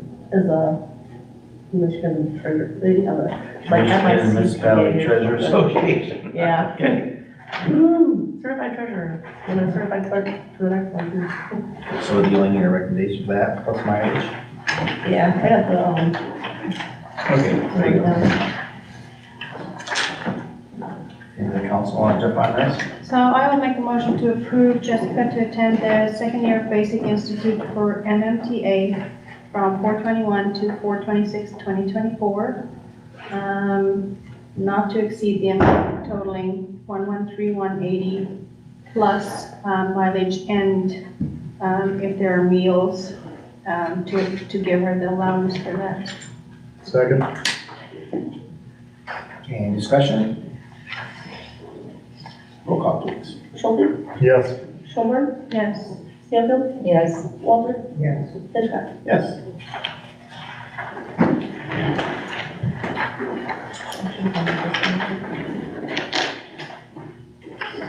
Oh, we gotta back up, Sam, on the zoning and outdoor storage amendment, set public hearing, we thought it was the 29th. It's actually the 23rd. I looked at the schedule real quick. So what do we, so how, I mean, what, Hopefully it changes. we don't have Scott Cool here to know, do we have to go back and do a motion for the 23rd, because we did it for the 29th? Yeah, you'd have to do a motion to rescind. Yep. So we have to get rid of the old motion. Yeah.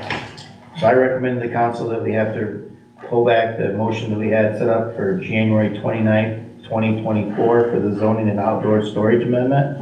For the public hearing, we got to pull that back. That's the wrong date, the 29th. So moved.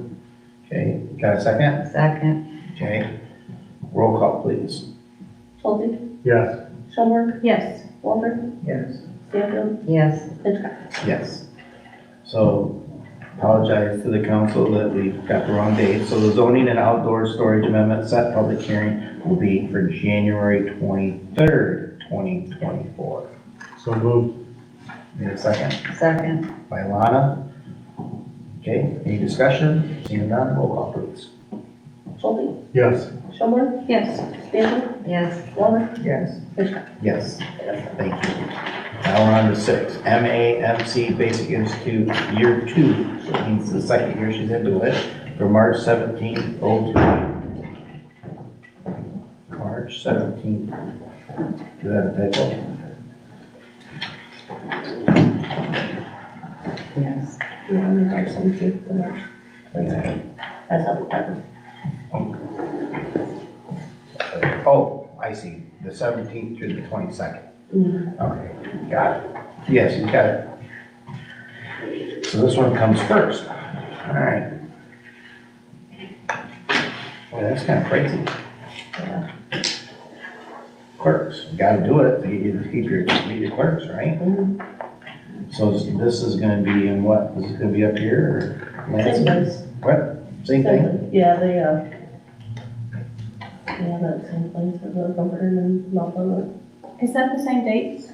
March 17th through March 22nd. I was trying to get ready for 2 meetings. This is March 17th to the 22nd. Yeah. I made sure that I didn't mess with any of the meeting dates. So the MAMC Basic Institute Year 2 for Jessica Cooch, our clerk treasurer, to do the March 17th, 2023 through the March 22nd, 2024. Will be $1,232 between the brew and the class, plus mileage. So moved. Second, Okay, discussion, I think we got a number on it, so not to exceed, $1,232.08. Yeah. And then an allowance when the meals allowing for the are. mileage, okay? Anything else? Well, they provide most Okay. meals. Alright. There's like maybe a couple of times that they won't. Okay, roll call. Schulte, Yes. Schoenberg, yes, Stanfield, Yes, Walter. Yes. Yep, yes. Number 7, President Pro Tem nomination 1 year. I recommend the council, I like the way it's set up, where they have Sam be the president, Lonnie do an excellent job, Johnny on the spot, helping me with signing the checks. But that's my recommendation, it seemed to work good, but if the village, the council want to try something different, I understand. So moved. I would like to try something different. Okay. So I got so moved on what I recommended the council. What do you did? Second. You want to second it? Okay, because I did that right. I said what I'd like to have done. So moved, you seconded. Now, discussion is just, I know that definitely been a busy year. Everything's went pretty well. I do appreciate the time. You have been spending a lot of time downstairs helping with the time you do. Yeah, I appreciate that. Sam, you filled in on a couple times I was able to be here, so maybe somebody can do a better job than I can, have a furnace that doesn't try to make you feel like you're in Mexico right now. God, it just goes from 99 degrees to 45. But any discussion before we do a roll call? well, I would like to say I feel really honored to be nominated, especially as being the first woman to be nominated since the council's been here. I also think it's really important that everybody be given a chance to learn something new in a position, because if somebody's not available, Right. everybody is learning. And I just feel that that's really important. Yes, Mr. John. The only thing I'm gonna like to add is, obviously I've been around more than anyone that's on the council, and I just have to say that, the council we have now is probably one of the best working councils I've ever seen, and the most cohesive, and it's been really a absolute pleasure working with you guys, where there was past that was not as streamlined that, and I really enjoyed your focus, and how you guys operate. I mean, honestly, even hearing people from the public, I hear it all the time from them as well, is they're just happy that it's a council that's approachable, and a council that is willing to work with people, where prior that was not the case. So, I mean, I'm hearing just amazing things about the council, and it's been a really, amazing thing to see how you guys work and operate. Yeah, well, the roads for the events you did, and you would gather things, that everybody had Sandra. I did, yeah. And also, okay. Any other discussion? If not, just do a roll call. So, Schulte, Yes. Schoenberg, Yes. Stanfield, No, Walter. yeah. That's fine. Yes. Point of order. We do have a law and bylaws, and I was told when I was sworn in on February 14th. I'm sorry, the thing front. February 14th, when I was sworn in, Okay, Mr. Schulte told me first thing was that if I had missed 3 consecutive or even 3 days within a year, I would be removed from council. Mr. Schulte has missed 6 days. According to our bylaws, Lana approached you in the beginning of August and since missed 3 days. At the end of August, I approached you and said Sam had missed. Since then, he had missed 3 more days after that, including a special meeting. And you want to continue this for another year? I mean, really, Brad? We're going against our own bylaws. So the agreement that has always been in place since I've been part of the council is that absences are permitted with 24-hour notice. Okay, work is not one of them. You took a position here on this council to be here to work for the council, for the people of Webberville. I'm sorry your work interfered, but I do believe Brad had made a comment to Tommy that sat in his seat before me, which I was in the audience over, that his work, it did not matter. He had an obligation to council. So now we're changing those rules? You did. I told Tommy what? You wanted to remove Tommy from this council because he had missed some dates, some councils. And Sam had basically said, we only have 1 more year to go, let him finish out his term. And you agreed to that. What I'm saying to you is that I'm sworn in February, and the first thing out of this man's mouth is, don't miss 3 meetings. You will be removed from council. Well, at He's- that time. Well, wait, he's missed 6. So we have a special rule for the men and then a different rule for the women? So Is who, that what you're saying? so who voted you in? I was appointed By who? by you, There you go. which Did I tell you? is the, Did I tell you 3 days? according to the bylaws, the council should have voted me in, Oh, not you.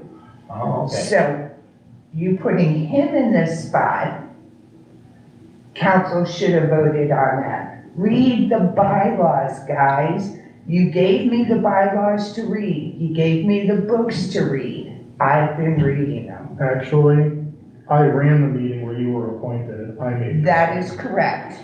Well, there you go. Jessica swore me in. So at this point, So at this point, we're just gonna have another year of the same stuff. You guys get to do what you want to do, and then, you know, it is what it is. Is that how it's going? you're the one talking. I thought I'm this one asking. was mine. I mentioned the way I'd like to run it. If you don't like the way we've done it, I thought we've done great. So I asked that I would continue like to do the next 12 months, just like we've done. That's your decision, you're president. Thank you. Okay. Village Internet, what's that guy? The Village Internet. Come on. Yep. I don't have Well, while you guys working on that. Here you go. Brad. Or had people hand me some. So I got, the Comcast is basically what it is. I mean, they did give you a good price, as best as even our rep can do. The biggest difference here is the contract for WOW, which I do realize she had contact information, so I apologize for that. They must not update it in their system for you, Jessica. With their contract, it's a 36-month agreement, and it's locked in for the whole entire 36 months, and will not change price at all, which is obviously different than the Comcast. One of the differences, honestly, a couple of things that we can actually honestly save on is they have the modem rental and the Eero for the village office, which we can actually put equipment in that will last the next 10 years. And you're probably only looking at like $300 to $400 for that equipment. And then that saves $20 a month. And their Eero package anyway is honestly was supposed to be designed for a home and not for a business use. So like even that, their guest Wi-Fi is not secure enough. So I would say, obviously that saves $20 a month. The modem rental, I would probably suggest that just the village purchase their own, because it does make the connection like extremely more reliable in my opinion. If you take away those two, you're at around about $100 a month for the village office, and then it's 95. We could probably do a modem at the DPW garage, so then that down to like $85 a month.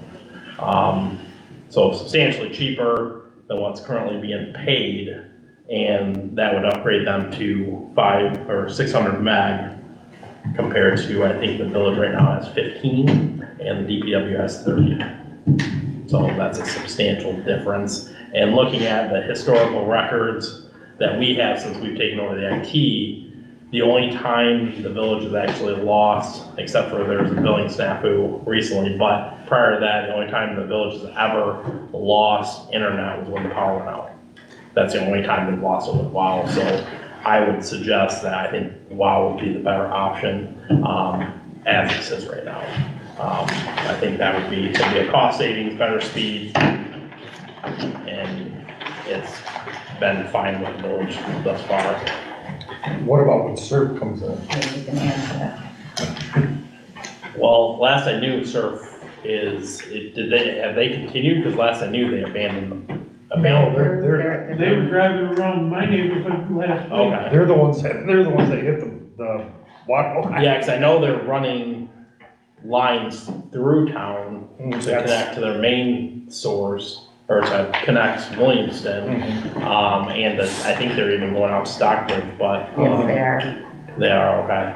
Yeah, I mean, we can obviously, there's not a huge hurry for this, and I can see if I can negotiate with WOW just to update the speed a little bit and maybe lower the contract a little bit. I actually spoke to the gentleman from Surf Air, and he said probably like February would be a good time. He said, he would like to get it done before, but he didn't want to rush it. He wanted everything done right. Okay. I So, think they're even getting drops set, yeah, getting ready to set drops. Yeah. Okay, all right, yeah, because last time I talked to Surf, which was quite a few, probably a couple months ago, it was a few weeks after they came here and everything.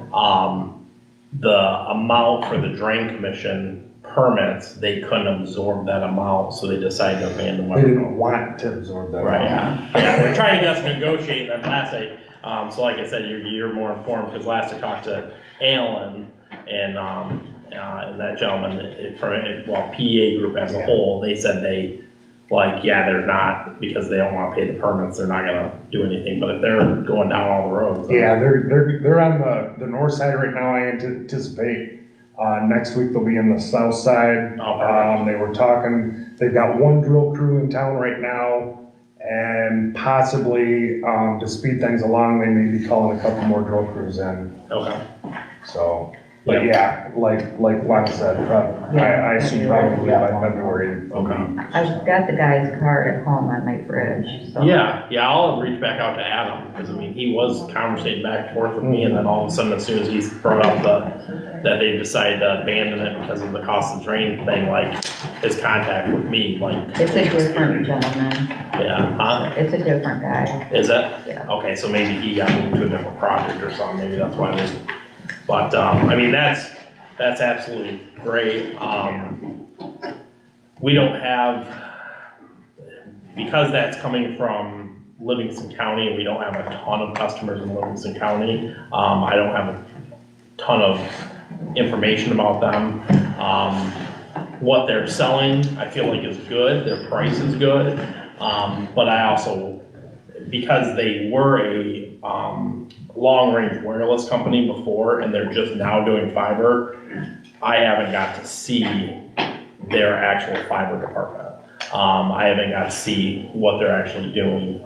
So that would be my only direct concern with them, is that because I mean, I think when Adam talked to us, they said they had like 20-some employees was all they had. So, you know, we can probably wait and we'll see if I can get them a quote or whatever. The only thing I worry about them is them overselling their trunk line. And then all of a sudden it's like turtle speed during 3 o'clock when all the kids are on their games. Because that's usually what happens. I've had them, I've had this, back when they were Freedom Net. Yeah, yeah. I've had them since then, and their customer service is outstanding. They're based out of Ohio now. Oh, yeah. I agree.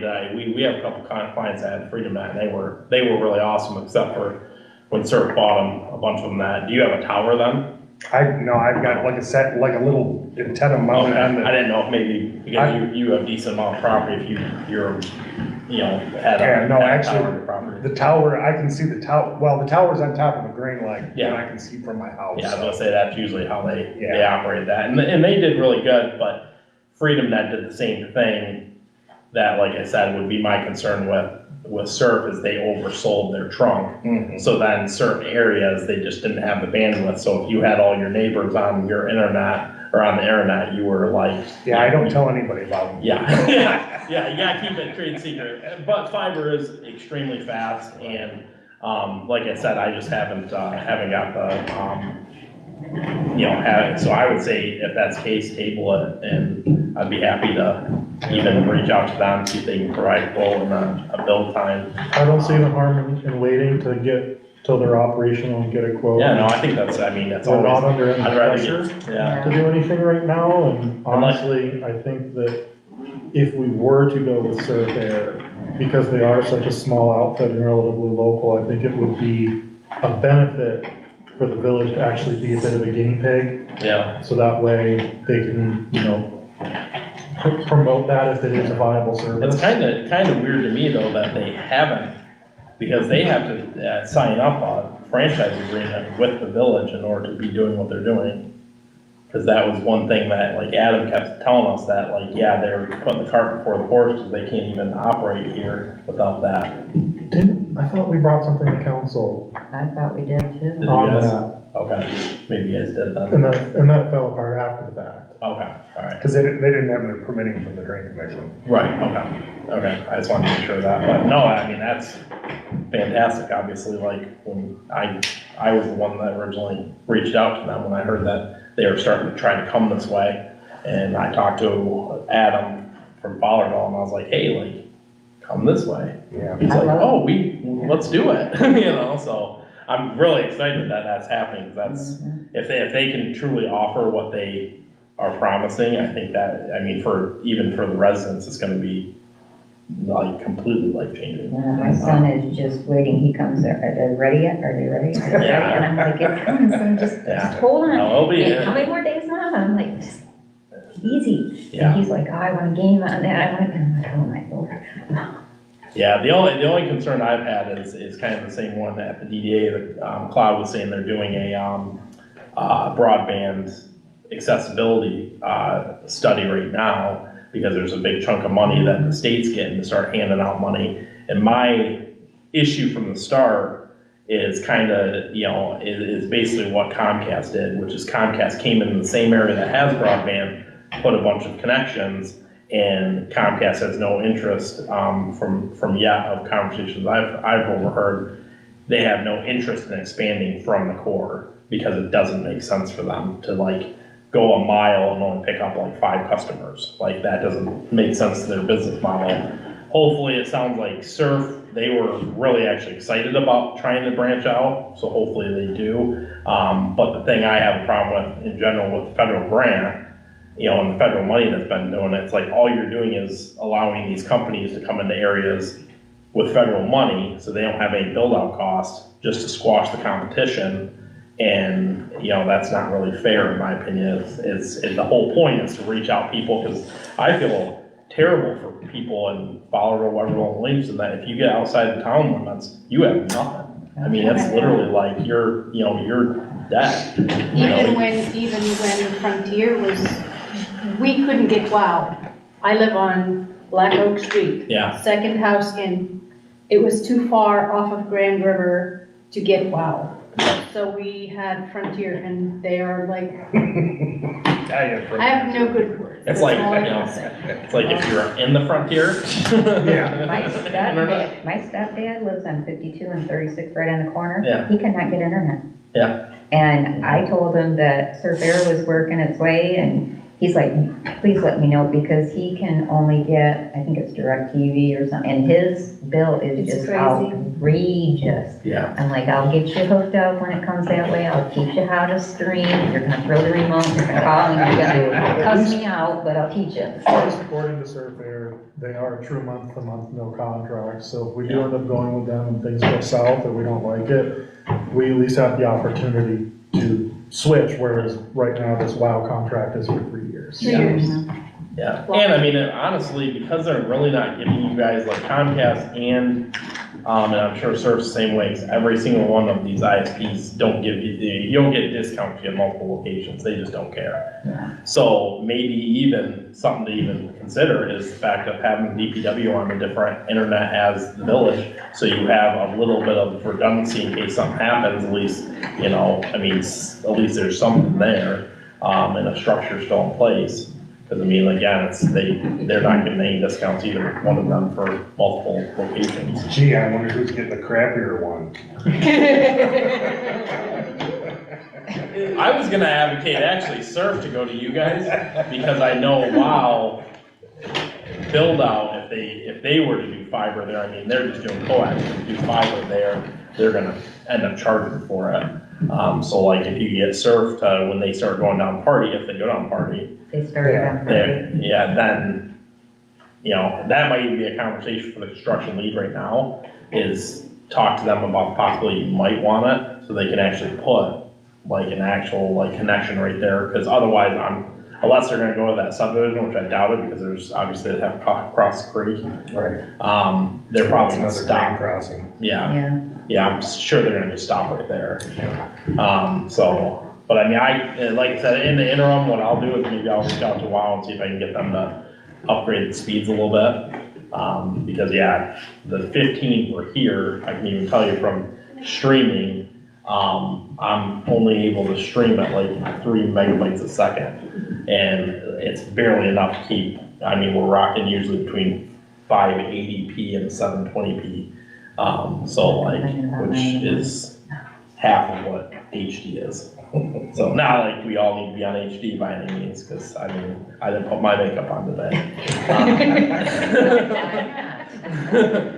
But like I said, it would make the stream more stable up here, and obviously make their jobs considerably easier, because I mean, 15 megs for 2 people to work is slow.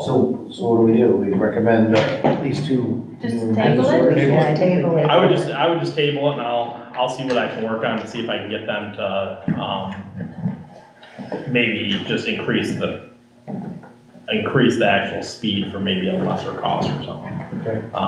Or just maybe in a short-term contract. I mean, if they would agree to even a year, I feel like that would kind of help Surf work out the bugs, and also make sure that we are stable here, before committing, because that's kind of, I've even been getting, Comcast has a very good track record, but I've still been telling people, like, you might want to wait to sign up with them, because sometimes there's bugs that they're trying to figure out, or whenever you put in a new line, even though they do a decent job with directional boring, sometimes when the frost goes in the ground and comes back out, that line gets snapped or something hits it, you know, they have a rock that pierces it, I mean, there's, you know. It's all in subduct. Yeah, yeah, I mean, it's usually not a thing, but I've also seen people that have just decided to just dig through a fiber line because they didn't realize it was there, because it wasn't there the year before.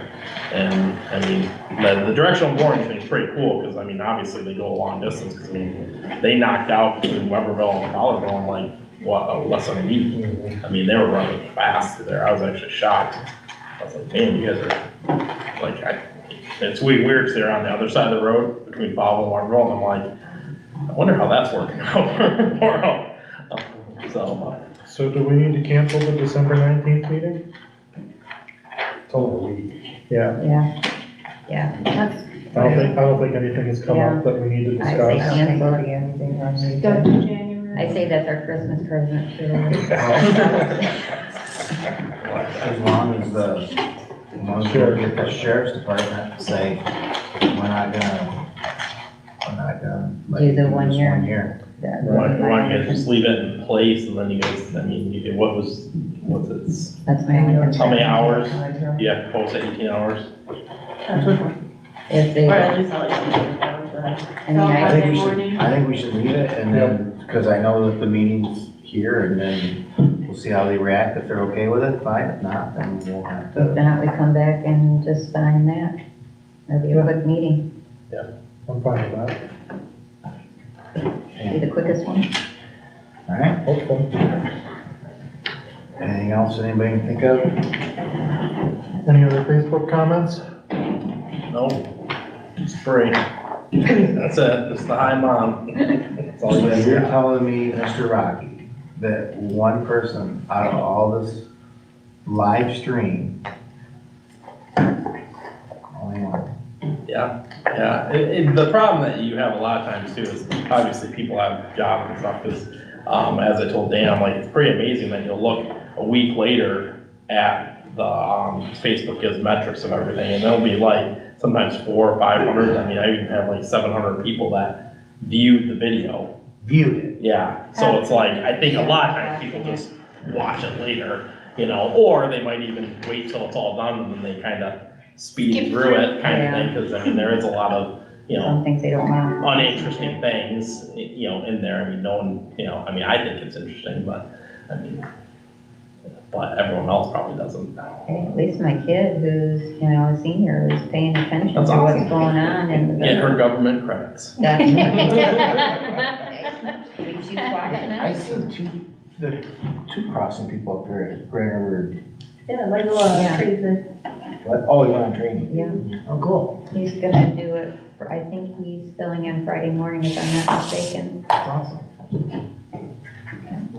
Okay, anything else, Ray? Okay, everybody good? We're going home? Okay, I make a motion to adjourn at 8:07. Second? Okay, all in favor, say aye. Aye. Opposed, same sign. The Village of Webberville December 12th meeting is over. 2022.